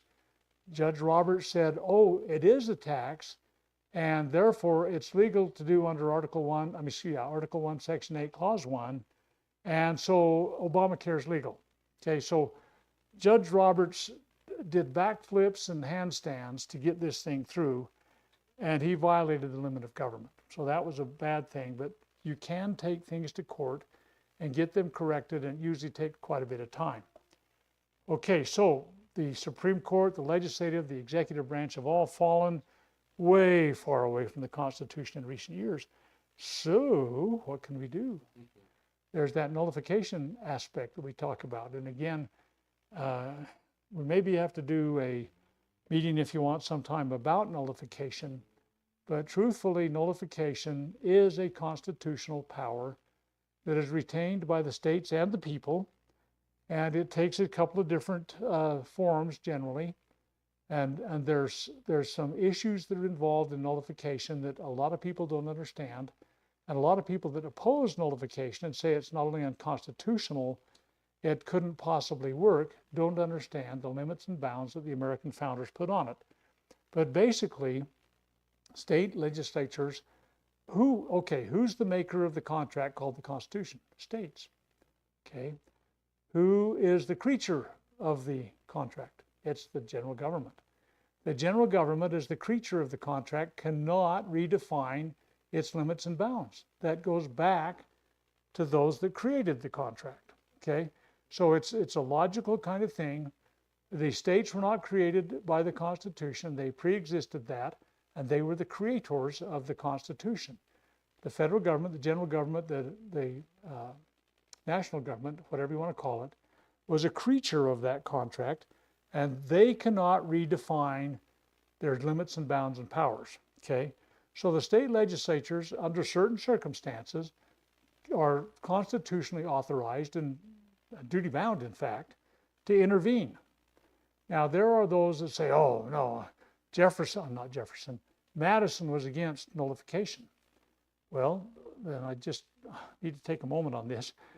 Madison did express in some of his writings an opposition to the way that the tariffs were being opposed to and nullified, attempted to be nullified by South Carolina. South Carolina was attempting to nullify an act of Congress on these horrid tariffs that they'd put on the South. But the process was a false process because, and Jefferson and Madison both agreed on this, that if an action was taken that was within the constitutional bounds of the body making the action, the way to correct that was at the ballot box, okay? Because you can't say, oh, those turkeys, they put some tariffs out. You know, the legislative has the authority to lay tariffs, okay? So they're imposts and duties, what they call them in Article 8, Section 1. I mean, Article 1, Section 8, Clause 1. So they can do tariffs. It's a constitutional authority of the Congress. And if it's wrong, you can't nullify, but you can re-elect the people that are attempting to do it and are violating justice and morality and everything. So the ballot box is the true corrective if something is occurring that is constitutionally authorized. But if the general government, federal government, national government, whatever you want to call it, oversteps the delegated authority and they begin to exercise usurped authority, it's the state's duty and responsibility to step in and nullify. Okay, and so it's if you understand why Madison took the position he did, it was because it was a constitutional act that needed to be corrected in the constitutional methodology. But where you have a usurpation in ungranted or undelegated authority, then the states, as the makers of the contract, have to step in and correct the creature, okay? That's a really simple explanation. I've got about 28 points I'd like to make on that, but I won't tonight. But the fact is, state legislatures do have that authority. And there's also jury nullification, for example, in which an informed jury can say, and Jefferson wrote about this extensively, the juries have the right to judge both the law and the facts. And the judges nowadays, based upon the Sparks Supreme Court decision back in the 1890s, the judges nowadays say, no, the judge decides the law and the facts. You have to decide guilt or innocent. And so they've taken away the jury nullification, but it has always been a constitutional authorized process by which juries could intervene. And I'll just give you a really quick example. I keep looking at the time and then I have to look away really quickly. But the juries, okay, let's say there's a law that says thou shalt not kill anybody with a handgun. It's just a law. I just made it up. Okay, and so a tiny, frail woman is attacked by some monstrous goon, and the only way she can absolutely survive this whole thing is she pulls out a handgun and finishes the goon off. She broke the law. According to the law, you can't kill people by a handgun, okay? So the jury looks at the facts. They look at this guy with his, green fangs and his 280-pound body and his 6'6", and this little woman, 5'3", anyway. And the jury says, yes, she's guilty, but she's innocent. And we're going to find her not guilty. That's jury nullification. The law said she couldn't do this. She did it, but by justice intervening, the jury was able to let her free. So these kind of nullification things can be done and should be done and are constitutional, and they were well taught. In fact, this was Jefferson Davis, his position, he became the president of the Confederacy. His position was, I learned this at West Point, the U.S. Military Academy. Okay, so anyway, it didn't come to that. And so anyway, they've tried to get rid of nullification, and those that want to have constitutions rewritten say nullification isn't valid, and even Madison is against them, and no, he wasn't against them unless it was used improperly. So you need to understand these things so that when nullification comes up, you can understand that we the people can intervene and in the name of justice and proper government, fix these things. Okay, so the right of petition of redress. Okay, so here's the deal. A lot of people think, you know what? If we put together a big petition and we turned it into the government, they have to follow it, or we burn the castle down. This is how some people, and maybe we only need 500 signatures. Maybe we need 1,000, whatever it is. But we turn in this and we say, you do this or we burn the castle down. I'm just doing a what if, okay? But because we turned in a big petition, you guys have to do it. You have to respond. And that's what petition of redress is. Well, let's just suppose for a moment, and based upon what we know, how incorrectly and improperly people have been misled in today's world, if several 100,000 signatures demanded that the Communist Manifesto be fully implemented or presented to the government, would they have to do it? We demand that you implement the Communist Manifesto. We have 500,000 signatures saying this. Okay, blah, blah, blah. Are they going to be compelled to obedience? No. Or is the government face being burned down? No. The only thing is that it doesn't require compliance. It's just that we get to be heard. And I can almost guarantee that you could get 500,000 signatures from across the nation demanding the implementation of the Communist Manifesto. But that is contrary to the basis of Americanist principles and the foundation of this nation. But the idea is if 500,000 people bring a petition, at least you got heard, okay? Now remember back in 1989, the Tiananmen Square? Yeah, for sure. You're going to see his picture here in a second. This is a before picture, though. You don't get to see him after because he got squashed, okay? But, so, here's this column of tanks coming through, and this tank guy standing in front of them saying, you're not passing. Every time they rotated their, he stepped over in front of them again. Okay, so we don't know how many got killed in that Tiananmen Square incident. They say anywhere between 180 to over 10,000. I believe it was well over 10,000 personally.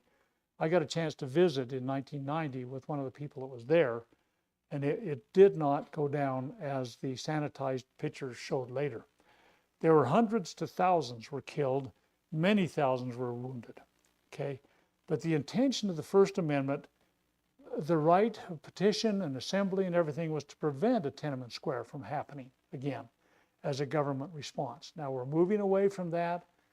There have been lies and more darn lies that have been told about how government justifies certain things. But Americans that want to have their grievances heard have that right to be done. It doesn't allow destructive or violent acts, as some would promote. And we've got a lot of steps between discovering our problems and solutions to our problems that are tried and true and have historically been done. So there's highly organized, cleverly disguised, and powerfully promoted effort at the highest levels of our government to redefine and reforge these universal liberties protected under the First Amendment. And just like we talked about the September 2016 U.S. Civil Rights Commission 296-page report that was put out by the U.S. Civil Rights Commission, 296 pages, in which they attempted to define these God-given rights, this particular religion, in as narrowly a possible scope as they could. And the idea was, if we can define it narrowly and say, you can practice your religion in your church or your synagogue or your temple or your cathedral or whatever, but don't you dare bring it to the public forum. You don't come to the marketplace. You can't bring these in your job. They tried to define them so narrowly that these other government-created quote-unquote rights that are based upon, race and gender identity and all those kind of things would have preeminence and not be able to be countered by people saying, I got a religious liberty to say, I don't have to have my little girl dressing in the same locker room as your little boy. I mean, it's just not right. And if you haven't been following some of these developments in this, you need to spend some more time looking at this. Just this week, Pam Bondi, one of Trump's chief administrators, said she wants to put together a commission on the Second Amendment. Maybe they'll say, yeah, this is a universal right. God gave it to us and everything's cool. but based upon some of our historical understanding of what happens when government task forces come together, they tend to narrow and shoehorn and reform some of these things. We have this amendment, and we'll talk about this next time we get together, that says the right of the people to keep and bear arms shall not be infringed. There you have it. It's not that hard to understand. But I'm concerned about Pam Bondi and her support of red flag laws, which Donald Trump supported very much in his first administration, and has now had elbow-to-elbow press releases with Pam Bondi that seems to say, in essence, a reiteration of, we'll seize the weapons and then we'll do due process, which is not the way the American principles and philosophies work. So what's happening, though, with the First Amendment, religious rights, and these right of speech and assembly and all this kind of stuff, is they're trying to kind of squeeze and shoehorn these things. And we need to realize how broad these things are and how they came to these situations where the American founders wanted to protect themselves and their posterity on these things. And if they're shoehorning them in as a narrow definition as possible, it's going to ultimately take preeminence over what the intent was originally. So you said to be done by 8:30. It's 8:26. And so next time, I want to assure you we're going to begin our review of the Second Amendment, and whether we can get done in one sitting and one setting, I guess you could say both things, or not, remains to be seen, because the Second Amendment has a long and detailed and excruciatingly powerful story to be told. So we'll try and do that next time we get together. So till next time, take care, go bone up on this First Amendment. It's broad, and in its scope, it is magnificent. So Enoch, you want to come up and make a couple of last remarks in the last 3 minutes? That's all you got. I tried to get done in a reasonable time. Thanks, Scott. Thank you very much.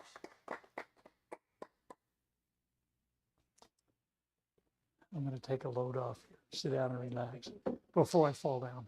Yeah, wow. You said at the very end there, you made my whole point that I made in the beginning with the evidence, right? That when we think we're winning and people think, right, freedom must be amazing. We've got Doge and we're cutting off all these things, and that means there's miracles happening in our, White House. But there's been there's some videos on our YouTube channel where I quote the thing that Scott mentioned, with Trump saying that we should take the guns, we should take them early, like we'll do due process later, right? And he has so many little phrases like that of supporting things that, if you're not paying attention, will fundamentally do the things that we thought Biden was going to do, or we thought Obama was going to do. But no, Trump will do it, and people will be smiling if we're not careful, right, under this administration. Any president can do that. And in fact, historically, we've lost more freedoms under conservative, right? Yeah, exactly. Quote, conservative administrations than liberal, because what you tend to find is in the liberal under the liberal administrations, we're upset, we're vigilant, we fight back against things, and they're kind of just exhausting us and making us tired. Once the conservatives comes in, we go to sleep, we don't worry about it, we go back to our lives, we go to our kids' soccer games, and we just deal with the normal things of life because we think we've got a friend, like everything's okay. Well, to say that they're going to establish a task force on the Second Amendment, wow, that is like, that is exactly what I was waiting to see, the kind of thing that I knew was coming. So it's very unfortunate, and obviously there's more than just that, right? But that's a great example that basically proves the whole point, that we have to understand the Constitution and the principles, and we have to know how to enforce it locally, which is actually going on to the second thing you mentioned. You really got into nullification, which many know that's my thing, right? I've done whole classes on that, and So I want to go a little bit beyond that, and I'm going to read the definition of nullify from the 1828 dictionary. Because we think about nullification, usually like you explained it, people talk about the states nullifying the feds because it's the states enforcing the contract on the creature. Okay, so they're the parent, the just like if you make rules in your house, in fact, this is my point. It's not just the states.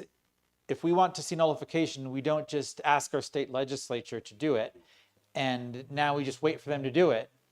That is one aspect of nullification, but nullification is not something that was invented in our Constitution. It's not even specifically spelled out that way. It is a word defined in the English language that describes something natural. And if you can understand the natural thing that's happening, I think it empowers us even more to know how to defend our liberties. So the word nullify, to annul, to make void. So something that is now present, you want to void it so that it's as if it wasn't there, right? Neutralize it, right?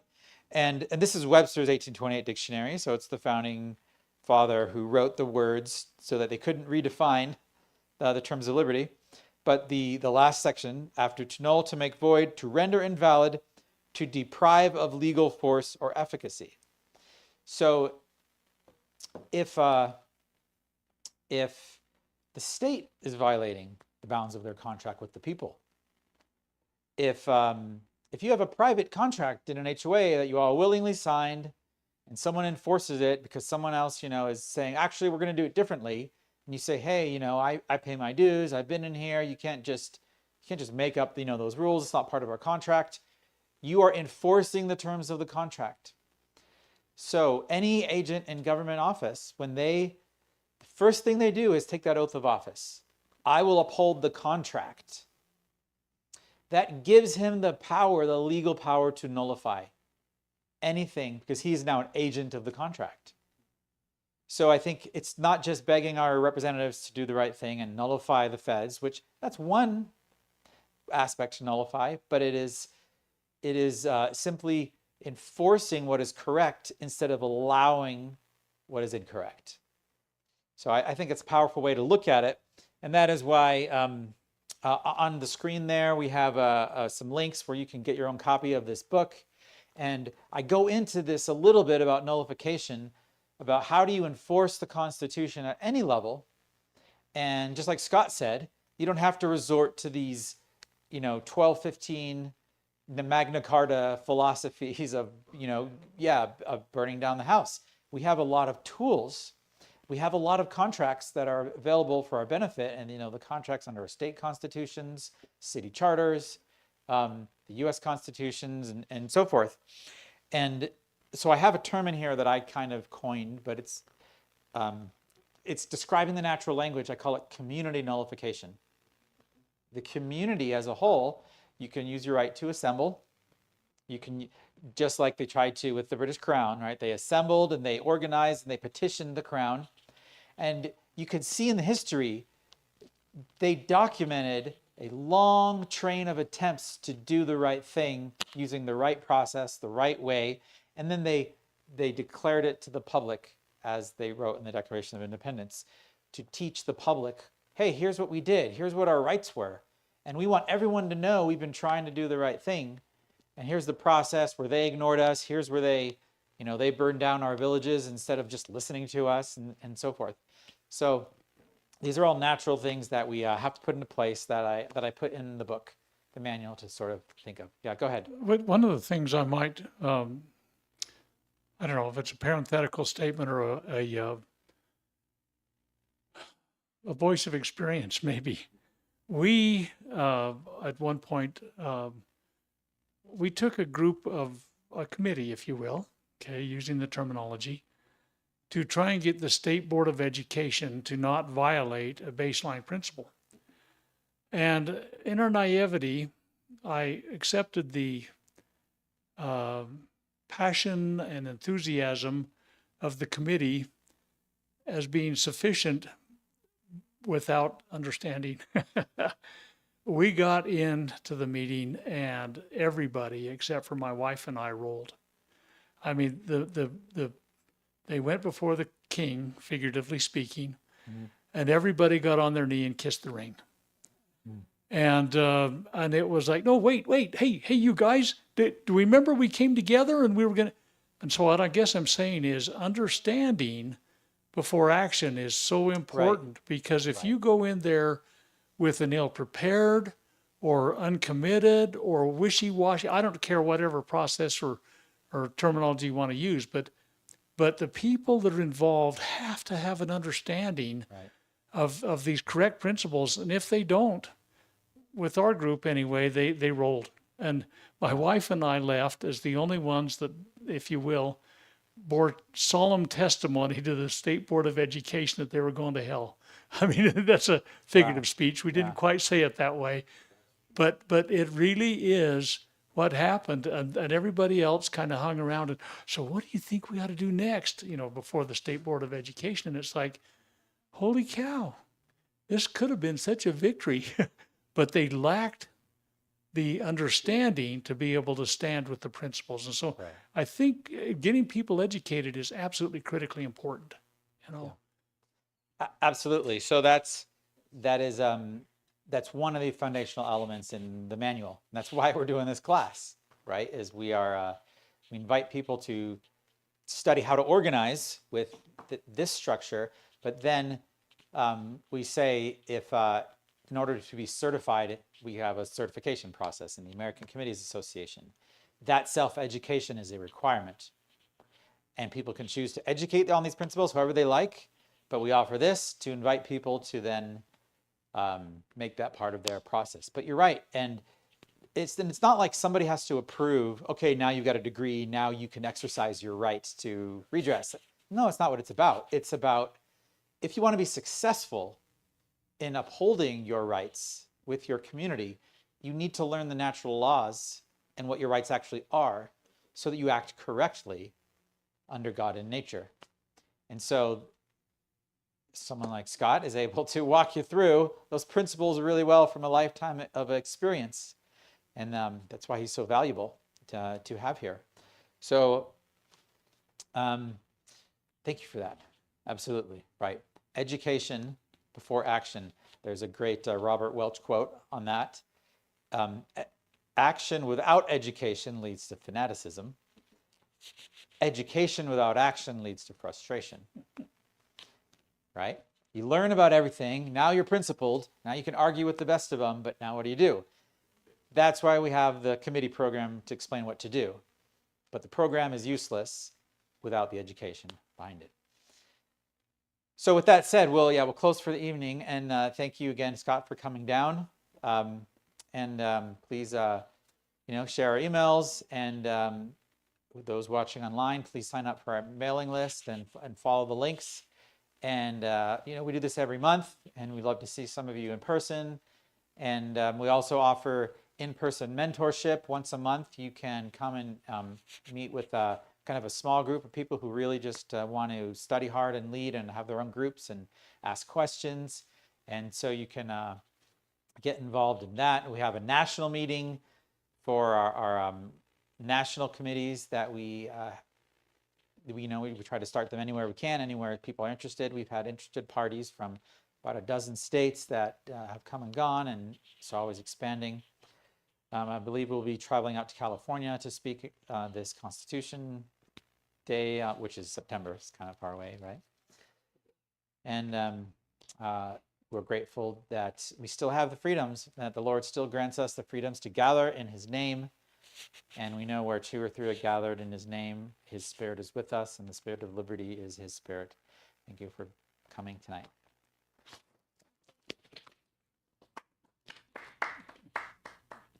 There are a few that might be.